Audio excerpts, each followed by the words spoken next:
منڈی بہاؤالدین سے ہمارے سی1 نیوز کے ڈسٹرکٹ کرائم رپورٹر خالد محمود کی رپورٹ کے مطابق ریاض اصغر چودھری سابق ناظم ڈسٹرکٹ منڈی بہاؤالدین کا دورہ ملکوال، مختلف سیاستدانوں سے ملاقاتیں، مرکزی قیادت کے حکم پہ ضلعی چیئرمین کے الیکشن کے لیے بھرپور انداز کے ساتھ میدان میں اتریں گے۔ سابق ضلعی ناظم ریاض اصغر چودھری نے پریس کلب ملکوال میں میڈیا سے بات چیت کرتے ہوئے کہا کہ حکومتی اتحاد کے پیش نظر پارٹی قیادت کے فیصلے کے منتظر ہے۔ قیادت کے احکامات پہ ضلع میئر کے الیکشن کے لیے دوستوں کے ہمراہ بھرپور انداز میں میدان میں اتریں گے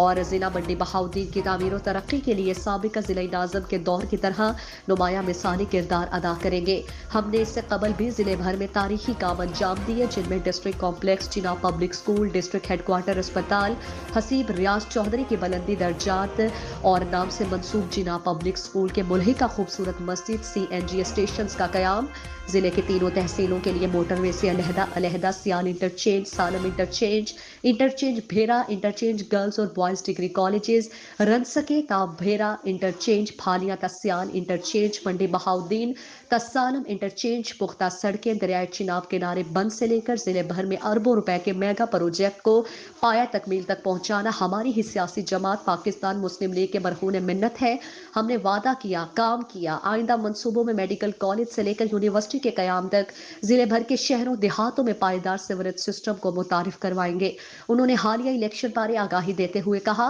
کہ اس الیکشن میں تمام سیاسی جماعتوں کا نیچے سے لے کر اوپر تک 60 امیدواروں کا اپنا اپنا پینل ہوگا، جس میں کسان، یوتھ، اقلیت، خواتین اور تینوں تحصیلوں کے ممبران شامل ہوں گے۔ انہوں نے امید ظاہر کی کہ انشاءاللہ ہمارا پینل بھاری مینڈیٹ لے کر ضلع کی خدمت کے لیے برسر میدان ہوگا اور ہم ضلع بھر میں تعمیر و ترقی کے مثالی کاموں سے تاریخ رقم کریں گے۔ ہمارا ماضی اس بات کا گواہ ہے کہ ہم نے اپنے دور میں 1 روپے کی کرپشن نہیں کی اور صاف شفاف سیاست کو عبادت سمجھ کے عوامی مسائل کے حل کے لیے اقدامات کیے ہیں۔ ہمارے ملک میں لوگ سیاست کو پیسے کے حصول کی خاطر جوائن کرتے ہیں، مگر ہمارا خاندان 1921 سے سیاست کے میدان میں ثابت قدم ہے اور ہمارے خاندان پہ 1 روپے کی کرپشن کا الزام نہ ہے۔ 100 سالہ سیاسی تاریخ میں اب ہمارے خاندان سے چوتھی نسل سے سیاسی نمائندگی کا سلسلہ جاری ہے اور ہم عوام کی خدمت اقتدار ہو یا نہ ہو جاری رکھیں گے۔